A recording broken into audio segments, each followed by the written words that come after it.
Bon, salut à tous. Alors, j'avais prévu une vidéo complètement différente qui devait sortir normalement le week-end prochain pour vous parler de Tesla, comme d'habitude. Mais force est de constater que malheureusement, les médias français nous obligent, nous, petits défenseurs de véhicules électriques, à réagir maintenant de manière hebdomadaire. Bientôt, ce sera quotidien. Je me dois de réagir forcément, vous l'avez peut-être déjà vu passer, à la dernière émission Turbo de M6. Donc émission que moi-même je regarde. Et malheureusement, bah voilà, encore un comparatif véhicule électrique, véhicule hybride. Alors très bien, hein, tout à leur honneur sur le sujet évoqué, etc., etc. Euh, mais malheureusement, tout part en cougnette au moment où on parle de la recharge. Et encore une fois, on se prend en pleine face. Le manque d'informations, parce que je ne vais pas crier au complot une fois de plus et commencer à dire que c'est le lobbying du véhicule thermique et pétrolier derrière qui les écrase. Mais je dirais le manque d'informations de ces gens-là, de ces journalistes-là, sur le véhicule électrique et sur l'environnement du véhicule électrique. Parce que, comme je le dis régulièrement, un véhicule électrique, c'est un environnement complet et la recharge en fait intégralement partie. Beaucoup plus pour moi qu'une voiture thermique, on va dans n'importe quelle station essence et on va juste regarder un tarif. Il y a une expérience de recharge, il y a des vitesses qui se font, il y a une expérience qui se fait sur la borne de recharge. Il y a différents systèmes pour payer d'abonnement par carte, etc., etc. Donc, pour ceux qui ne le savent pas. Euh, et donc des tarifications qui vont être différentes en fonction des lieux où vous allez recharger et de la vitesse de recharge sur laquelle vous allez opter. Et donc dans cet essai, on nous annonce un prix de recharge à 90 centimes, donc 0,9 du kilowatt. Donc comment dire, les gars, il va falloir à un moment donné revoir un petit peu vos connaissances sur le sujet, peut-être vous entourer de gens qui sont un petit peu plus experts. Alors, moi, je n'ai pas de prétention à ce sujet. Et je sais pertinemment combien, en étant en plus usager et conducteur Tesla, je sais pertinemment combien coûtent les recharges. À savoir que globalement, je recharge, comme je vous l'ai peut-être déjà dit, vous l'avez peut-être déjà vu sur d'autres vidéos, je recharge uniquement sur bande de recharge rapide, parce qu'en tant que commercial, dans mon métier, et vu le nombre de kilomètres que je parcours, je suis souvent soumis à recharge parce que je fais de longues distances. Hein. Pour rappel, je fais un peu moins, mais grosso modo, entre, on va dire, une moyenne de 50 000 km par an, donc ce qui est globalement le double de la moyenne du français, ok, aujourd'hui. Euh, Minimum, il y a des années où je vais un petit peu plus loin que ça dépend de mon programme annuel. Et donc je recharge majoritairement sur autoroute, sur des bandes de recharge relativement chères si je n'ai pas accès au réseau de superchargeurs Tesla. Alors, pas avoir accès au réseau de superchargeurs Tesla aujourd'hui, c'est quand même compliqué en France, mais c'est, je vous le dis très clairement et j'assume totalement ce que je dis, simplement des fois parce que je n'ai pas envie de sortir de l'autoroute, parce que j'ai besoin d'avoir les commodités du type toilette, restauration, etc., etc., borne Wi-Fi pour pouvoir travailler le temps de ma recharge. Et donc, j'accepte de payer plus cher sur une autoroute pour avoir accès à ces services que je n'ai pas forcément dans tous les superchargeurs Tesla. Hein. Vous le savez, il y a des superchargeurs Tesla où il y a énormément de commodités autour et il y en a certains qui sont plantés au milieu de nulle part et on se sent un petit peu seul au monde quand on y est. Donc, il y a un surcoût évident que j'assume. Mais je vais régulièrement sur les bornes entre guillemets les plus chères. Hein, pour ceux qui voudraient faire une petite comparaison, aller sur une borne de recharge rapide sur autoroute, c'est un petit peu comme faire le plein d'essence sur autoroute. On est quand même taxé enfin taxé, on n'est pas taxé, mais on paye quand même beaucoup plus cher son kilowatt que si on est, que si on est par exemple sur sa borne à domicile. Hein, encore une fois, je répète, moi j'ai une moyenne du kilowatt chez moi à domicile qui est de 0,17 et donc ce qui est vraiment dans les tarifs les plus bas. Maintenant, si on regarde ce qui se fait sur les aires d'autoroute ou ce qui va se faire sur des bandes de recharge rapide qu'on peut retrouver dans les supermarchés, qu'on peut retrouver, je ne citerai aucune marque, mais qu'on peut retrouver voilà, sur des grands groupes de supermarchés, qu'on peut retrouver en service public à droite à gauche, on a une tarification qui est sensiblement chère et qui est toujours grosso modo la même. Pour vous donner un ordre d'idée, sur borne de recharge Ionity dans ma région, sur borne de recharge, chez qui je vais encore, chez Lidl, des choses comme ça. Je dis que je ne donnerai pas de marque, c'est fait, désolé. Je vais être grosso modo aux alentours de 0,70 kW. Alors ensuite, il peut y avoir des frais qui vont s'ajouter, c'est-à-dire par exemple le moment où on va brancher la borne, il peut y avoir sur certaines bornes un frais entre guillemets d'occupation, des frais d'occupation. Si on laisse aussi la voiture par exemple chargée à plus de 80% et qu'on veut aller jusqu'au 100% et que la vitesse de charge diminue, la borne le détecte et va parfois surfacturer. Bon, c'est des cas qui arrivent, mais globalement, je n'ai jamais eu des prix plus élevés que cette moyenne-là. Il m'est arrivé une fois d'aller sur une borne de recharge Shell, près de, alors pour ceux qui font un peu de géographie, entre Aix-en-Provence et Saint-Maximin, où j'ai une recharge à 0,70, donc 0,7, où je me suis offusqué et que je ne rechargerai plus jamais sur leur borne, même s'ils n'en ont rien à secouer. Donc quand vous avez deux journalistes du monde de l'automobile, des professionnels qui vous annoncent une recharge à 0,90, allez pas chercher, hein, je tiens à le dire, c'est important, allez pas chercher, ça n'existe pas.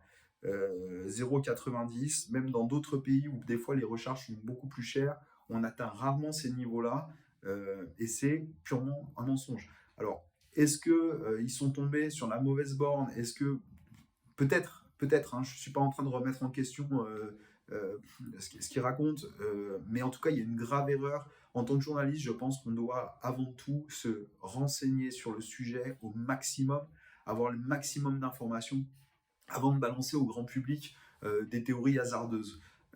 Alors évidemment, pourquoi ça me révolte? Parce que oui, c'est un combat quasiment quotidien de faire basculer les gens. Il y a énormément de réfractaires parce qu'il y a énormément de fake news aux véhicules électriques. Je ne reviens pas dessus, hein, on nous répète souvent que ça prend feu, que si tu allumes la clim, tu perds 10%, que si tu es dans un embouteillage, tu peux tomber en panne, etc. Ce n'est que des fake news qu'on débunk très régulièrement sur différents réseaux.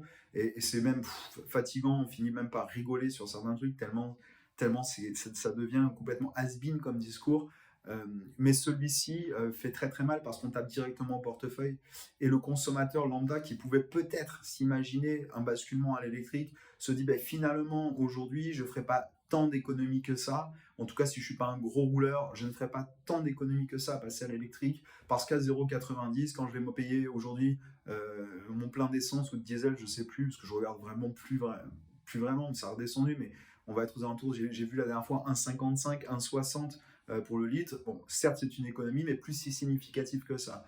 Alors, dans la tête de monsieur et madame tout le monde qui se pose ce genre de questions, est-ce que je pourrais basculer à l'électrique, etc., etc., je ne vous dis pas le fléau, je ne vous dis pas la catastrophe, le tsunami, où le mec se dit « Ah non, non, mais en fait, c'est une pure connerie, une fois de plus, et les anciens ont raison, il ne faut pas y aller. » Je pense que des gens comme M6, l'équipe de Dominique Chapat, sont des gens qui sont quand même des professionnels, qui sont dans le monde de la voiture depuis plus de 30 ans, je ne sais plus combien de temps existe cette émission.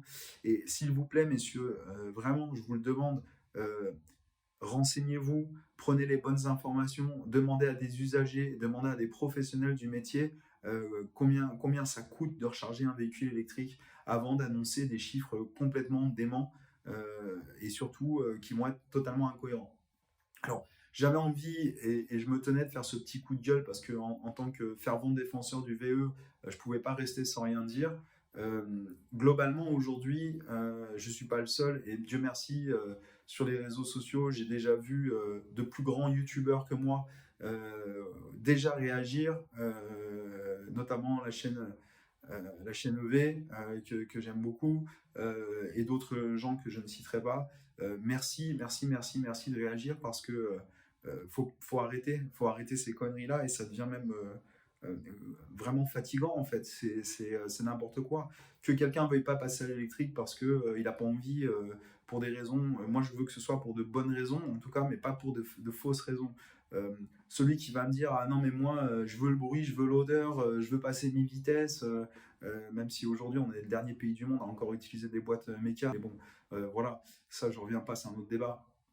Mais que voilà, je veux retrouver tout ça et que je suis pas prêt à passer à l'électrique, je peux entendre quelqu'un qui, enfin, il y a plein d'arguments, même que je peux débunker, que je peux entendre. Même celui qui va me dire « Ah, mais moi, je suis un super gros rouleur, je suis commercial, je passe ma vie sur la route, je fais 80 000 bandes par an, j'ai besoin d'avoir mes 1000 km d'autonomie, je ne lâcherai pas mon mazout, c'est comme ça. » Même si je pense que au fond de moi, je pense que c'est un peu une connerie, mais je peux l'entendre. Mais par contre, qu'on vienne raconter des choses qui soient totalement fausses. Alors encore une fois, je répète, disclaimer, je ne suis pas en train de dire que c'est un mensonge volontaire de leur part, juste de dire simplement la vérité en fait. Et de dire aux gens, bah oui, si vous recherchez chez vous, à domicile, dans les heures creuses, vous serez plutôt aux alentours de 0,20 du kilowatt. Si vous rechargez sur une borne dans un village, une borne de type 11-22, vous serez plutôt aux alentours de 45 centimes du kilowatt, 50 centimes du kilowatt. Et si vous rechargez sur autoroute, vous pouvez, dans des cas exceptionnels, monter jusqu'à 0,70, parce que je l'ai vu de mes yeux. Ok, là, vous dites la vérité. Et libre à chacun, libre au consommateur de faire ses choix sur ce qu'il utilisera ou non dans la foulée. Bon, voilà, malheureusement, on a eu le droit à TF1, on a le droit à d'autres trucs, hein, je gueule pas et je fais pas de vidéo à chaque fois que je vois un truc passer, parce que sinon, bah, ce serait une chaîne que de plaintes et de réactions à toutes les fake news que je vois passer. Mais s'il vous plaît, si vous n'y êtes pas encore, que vous tombez sur ma vidéo et que vous pensez passer à l'électrique, prenez le temps de prendre de vraies informations, refaites des recherches, c'est très facile à trouver. Et même en utilisant des cartes d'opérateurs qui resurfacturent derrière parce qu'ils prennent des commissions, etc., on n'est jamais, jamais, jamais dans ces niveaux-là. Encore une fois, je vais le répéter, moi j'étais sur un niveau de consommation d'essence qui était entre 500 et 700 euros par mois en fonction de ce que je faisais de mes trajets professionnels. Et aujourd'hui, je vais tourner aux alentours de, les gros mois, aux alentours de 400-450 euros de recharge d'électricité. Donc faites le calcul vous-même, l'économie elle est réelle, on va pas, voilà, on va pas tergiverser 150 ans. Et pour ceux qui utilisent leur véhicule professionnellement et qui ont des remboursements ou qui fonctionnent directement par des paiements de leur consommation par leur entreprise, je peux vous dire que les boîtes, elles sont contentes quand elles voient la facture quand même qui perd un bon tiers de sa valeur à la fin du mois tombé. Voilà. Donc c'était mon petit coup de gueule du jour. Je suis désolé en tout cas de revenir là-dessus. Je vous dis merci, merci, merci. J'en profite pour dire merci à tous ceux qui soutiennent la chaîne. C'est un très beau démarrage pour 3 vidéos. Vous êtes très très nombreux à regarder les vidéos, donc ça fait très plaisir. Alors c'est très frustrant parce qu'il y a énormément de vues et pas forcément beaucoup d'abonnés. Donnez de la force, abonnez-vous, hein, c'est toujours pour moi voilà, c'est beaucoup beaucoup d'encouragement. J'ai rien à y gagner puisque voilà, je fais ça par passion, je fais ça pour le partage d'expérience, j'ai pas de sponsor derrière et personne qui me paye.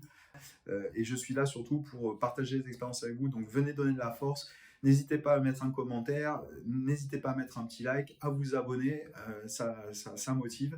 Et puis je vous retrouve très rapidement pour une vidéo un peu plus paisible sur la TM3 Highland.